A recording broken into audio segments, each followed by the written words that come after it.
तुम्हारे विचार को प्रमाण भी मिल गया गजानन। तुम्हें माता का वैसा स्नेह नहीं मिलता जैसा गौरीपुत्र को मिलता है। माता बार बार गौरीपुत्र के विचारों में खोकर तुम्हें मोदक खिलाना ही भूल जाती है। इन्हें मेरी भूख का तनिक भी ध्यान नहीं है। मैं यहाँ मोदक की आस में भूखा बैठा हूँ।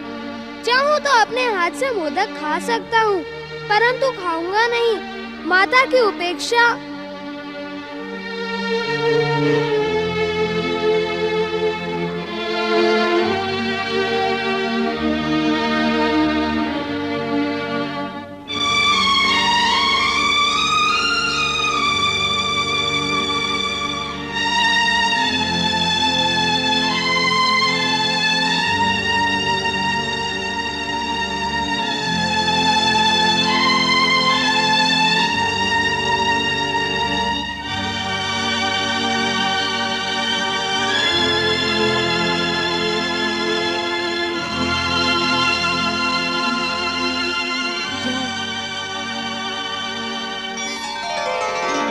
गौरीपुत्र गणेश, कहाँ हो तुम?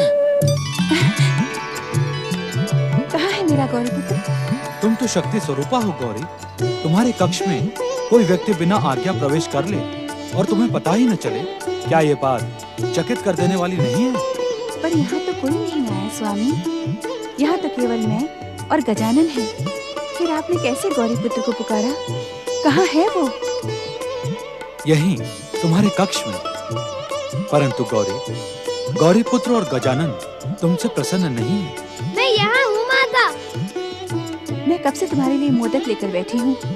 तुम कब आए पुत्र? और आए तो मुझे बताया क्यों नहीं? तुम कब अपनी माता को सताना बंद करोगी? अब मौन क्यों हो? उत्तर क्यों नहीं देते? ये पक्षपात उचित नहीं है गौरी। पक्षपात? कैसा पक्षपात स्वामी? गौरीपुत्र को मोदक खिलाने के लिए तुम उतावली हो रही हो और गजानन को मोदक के लिए तरसा रही हो।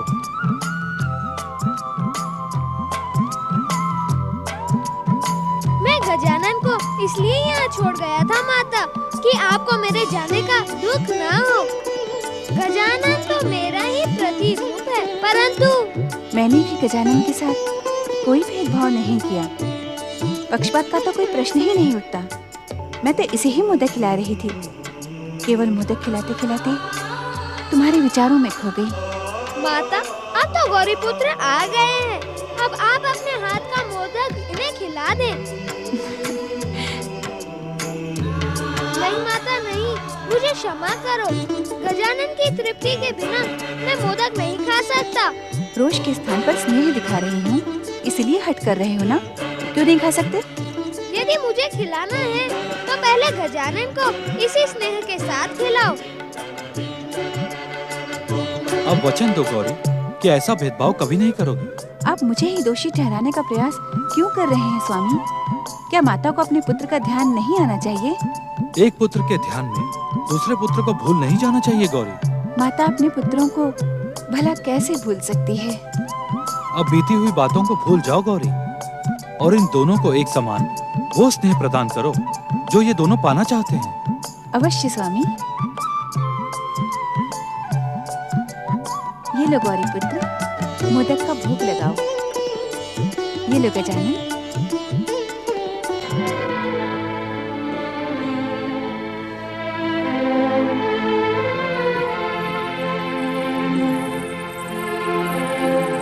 संभल के स्वामी। बल्लाल बेटे, अब लाठी बाबा के चमत्कार की कृपा समाप्त हो रही है। तू शीघ्रता से मुझे श्री गणेश के समीप ले चल बेटे। हाँ बापू। माई, तुम बापू को सहारा दो। आइए स्वामी, आराम से, आराम से।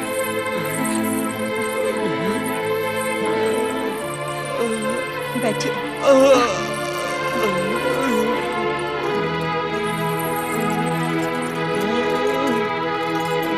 गणेश महाराज वो दयालु है बापू। जो सच्चे मन से उनकी आराधना करता है उसके सारे कष्ट दूर हो जाते हैं। माई, बापू, आप दोनों मेरे साथ ओम गंग गणपतियाय नमः की पावन मंत्र का उच्चारण करें।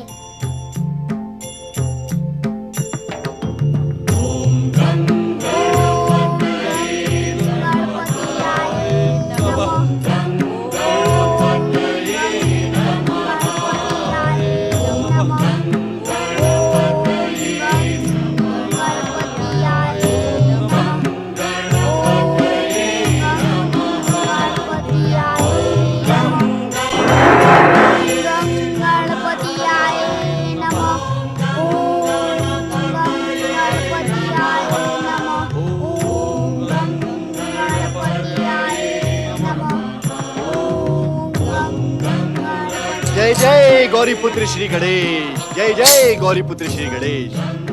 हे विघ्नहर्ता मंगल मूर्ति गौरीपुत्र श्री गणेश, कल्याण का मन अब आपकी भक्ति में समर्पित हो चला है। अब अपनी कृपा दृष्टि से इसके समस्त कष्ट और पापों का अंत करें। नारायण नारायण।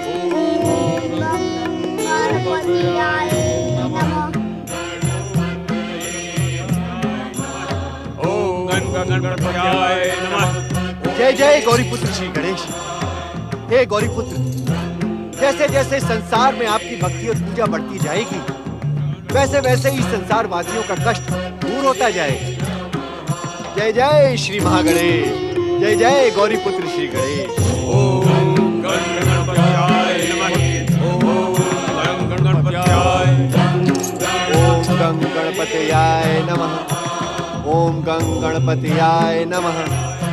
ओम गं गणपतयाय नमः।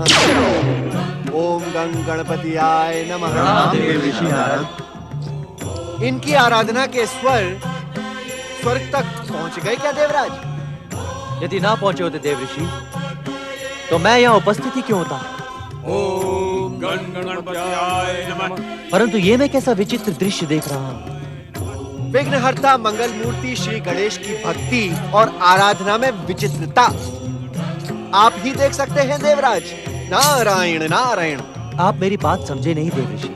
देवराज, या यूं कहें कि आप मुझे अपनी बात समझा नहीं पाए। ऐसा ही समझ लीजिए देवऋषि। मैं श्री गणेश की भक्ति में विचित्रता नहीं, एक असुर को एक ऋषि के साथ तपस्या करते देखकर चकित हूँ। देवराज, जो दृश्य आप देख रहे हैं वो मैं भी देख रहा हूँ, लेकिन मैं आपके समान चकित नहीं हूँ। चकित होने का पर्याप्त कारण होते हुए भी आप चकित क्यों नहीं देवऋषि? क्योंकि जब एक असुर ऋषि के साथ तपस्या करेगा तो उसे आप देवताओं के प्रहारों का भय नहीं रहेगा। मेरी बात को सुनकर लज्जित ना हो देवगण। ये तो सत्य है कि एक ऋषि के साथ तपस्या करते हुए असुर पर आप लोग अपनी दिव्य शक्तियों का प्रयोग नहीं करेंगे और उसकी तपस्या बिना विघ्न बाधा के पूर्ण हो जाएगी। नारायण नारायण। तपस्या सफल होने पर श्री गणेश इन्हें वरदान भी देंगे? गंग गंग गंग गंग गंग गंग गंग। ऐसा विचित्र प्रश्न आप मुझसे क्यों पूछ रहे हैं वरुण देव? तपस्वी को वरदान देने की परंपरा से क्या परिचित नहीं है? वरदान में तो ये दुष्ट अवश्य ही स्वर्ग का सिंहासन मांग लेगा देवऋषि। नारायण नारायण। अग्निदेव, देवगुरु बृहस्पति की पाठशाला में आपके द्वारा सीखी गई सुंदर भाषा को ये क्या हो गया? क्या आपको ये भी ज्ञान नहीं कि भक्त को दुष्ट कहना भक्ति का अपमान है? देवऋषि, ये भक्त असुर वरदान में क्या मांगेगा? देवराज, इस प्रश्न का उत्तर भी आप भली भांति जानते हैं। आपसे जितना पूछा जाए देवऋषि उतना ही बताएं। हमारा मार्गदर्शन और हमें लज्जित करने का प्रयास ना करें। बताएं, बताएं कि असुर वरदान में क्या मांगेगा? नारायण नारायण। मैं कोई आपका दास नहीं हूं देवराजेंद्र, और ना ही आपकी आज्ञा का पालन करने वाला कोई अनुचर। किसी की भक्ति और भावना को देखकर आपके मन में ईर्ष्या और स्वार्थ का ज्वालामुखी फटने लगता है। इसका परिणाम आपके लिए सुखद नहीं होगा, सावधान। मुझे भयभीत करने की भूल ना करें देवऋषि। परिणामों से सावधान वो होते हैं जिनमें परिणामों को बदलने की शक्ति नहीं होती। मैं वज्र धारण करने वाला स्वर्गाधिपति इंद्र अपने संकेत मात्र से परिणामों को बदलने की क्षमता रखता हूँ। वज्र धारण करने वाले स्वर्गाधिपति देवराजेंद्र, आपके परिणाम बदलने की शक्ति को तो हम सृष्टि के पहले दिन से ही देख रहे हैं। पहले तारकासुर, फिर देवांतक और नरांतक, और उसके बाद भयासुर। इन सब के परिणामों को तो आप ही की शक्ति ने। नारायण नारायण। देव ऋषि के पास हम देवताओं के लिए व्यंग के अतिरिक्त और कुछ नहीं है। हमने व्यर्थ ही इनके समीप आकर अपना समय नष्ट किया। हाँ, अन्यथा इस समय का सदुपयोग आप त्रिपुरासुर की तपस्या खंडित करने के लिए करते। नारायण नारायण। पहली बार मैं आपके मुख से अपने लिए सत्य सुन रहा हूं देव ऋषि। देवताओं, हमें तुरंत दुष्ट त्रिपुरासुर की तपस्या खंडित करने के लिए सफल प्रयास करना होगा, अन्यथा हम संकट में घिर जाएंगे। सावधान देवराजेंद्र, सावधान। मैं आपके इस दुष्कर्म में भागी नहीं बनूंगा। सावधान। ओम गंग गणपतियाय नमः। ओम महागणेशाय नमः। ओम महागणेशाय नमः। ओम महागणेशाय नमः। परम देव श्री महागणेश, मैं जानता हूँ कि आप मेरी पुकार अवश्य ही सुन रहे होंगे। मेरे मन में उठती दुविधा का अंत करे परम देव।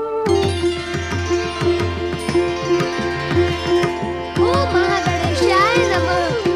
हे परम देव, आपकी इच्छा मात्र से गौरी पुत्र से आकार पाने वाले मुझ गजानन का कार्य अब समाप्त हुआ। मैं स्वयं को गौरी पुत्र में विसर्जित कर देना चाहता हूँ। कृपा करके गौरी पुत्र को ऐसी बुद्धि प्रदान करें कि वे मेरे विसर्जन को स्वीकृति दे। प्रिय गजानन, गौरी पुत्र को बुद्धि प्रदान करने की प्रार्थना क्यों? मेरे सभी अवतार एक समान बल, विद्या और बुद्धि से परिपूर्ण है। परम देव, आपके सभी अवतारों का पुण्य कार्य अकेले गौरी पुत्र संभाल सकते हैं, तो मेरी क्या आवश्यकता? लोक कल्याण के जिस उद्देश्य के लिए तुमने अवतार धारण किया है, उसकी आवश्यकता का निर्णय तुम स्वयं करो गजानन।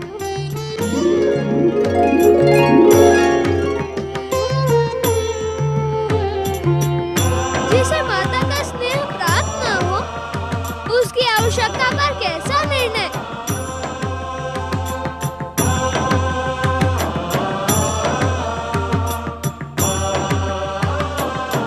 गजानन,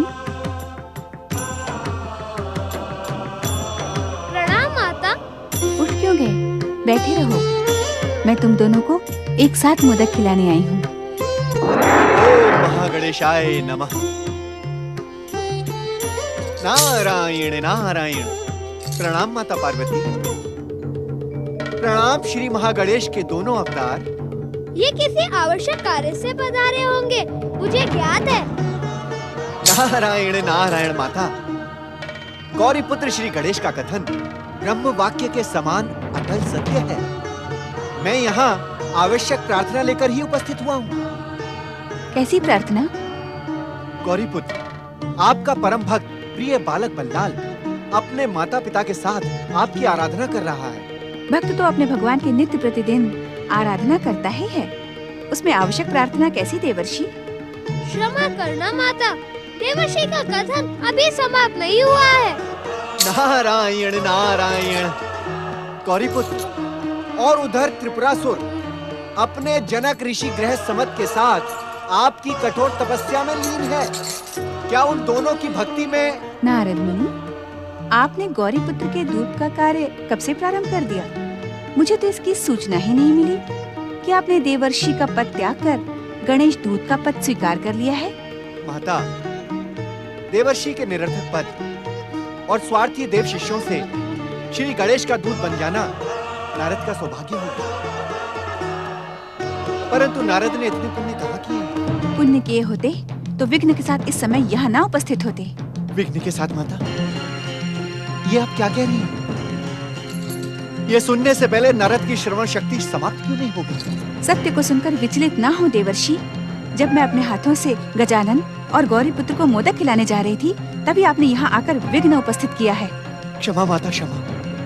भक्त की पुकार भगवान तक पहुंचाने का कार्य इस दीनहीन नारद का कर्तव्य है। आपका धर्म क्या इतना भी नहीं जानता कि गौरी पुत्र अपनी दिव्य दृष्टि से अपने भक्तों का सरलता से ध्यान रख सकते हैं।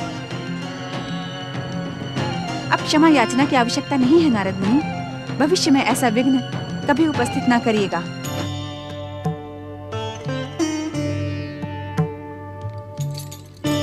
जो आज्ञा माता, जो आज्ञा। आज आपने नारद को इस सत्य का ज्ञान करवा दिया कि मैं आपका पुत्र नहीं हूं।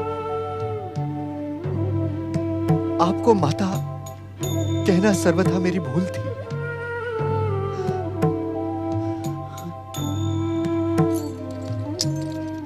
आपने उचित ही किया माता, आपने उचित ही किया जो इस दीनहीन नारद को इस सत्य का ज्ञान करवा दिया। बड़ा अभिमान था इस नारद को माता कि उसकी माता जगत माता देवी पार्वती है।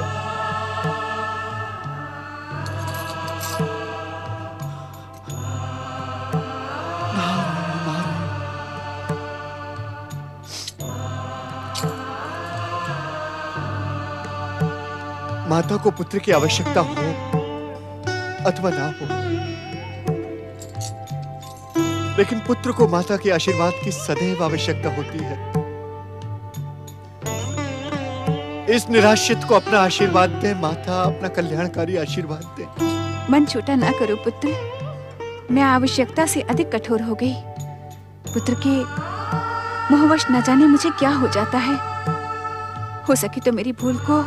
नहीं माता, भूल आपकी नहीं। भूल तो इस नारद ने की है जो बिना समय का ध्यान किए, बिना आपकी आज्ञा मांगे सदैव यहाँ चला आता है। मुझे दंड दे आप माता, मुझे दंड दे। देवर्षि, आज माता का दंड तो आपको सहना ही पड़ेगा। हाँ देवर्षि, आज जो आपने भूल की है उसका दंड तो आपको भुगतना ही पड़ेगा। मैं आपका अपराधी हूँ माता। आप जो दंड उचित समझे वो दे माता। पहले तो आप मेरे चरण छोड़कर खड़े हो जाओ। अब बिना कोई प्रश्न किए और जिज्ञासा प्रकट किए इन मोदकों का भोग लगाओ। लो गौरी पुत्र, लो गजानन। यही आपका दंड है देवर्षि। अब अपना दंड भी सुन लो गौरी पुत्र। तुम अपने भक्तों की कठोर परीक्षा लिए बिना उन्हें वरदान न देना, और जब तक मेरी आज्ञा न मिले कैलाश छोड़कर नहीं जाना।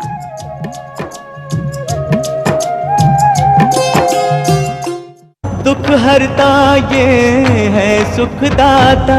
श्री गणेश, श्री गणेश, श्री गणेश।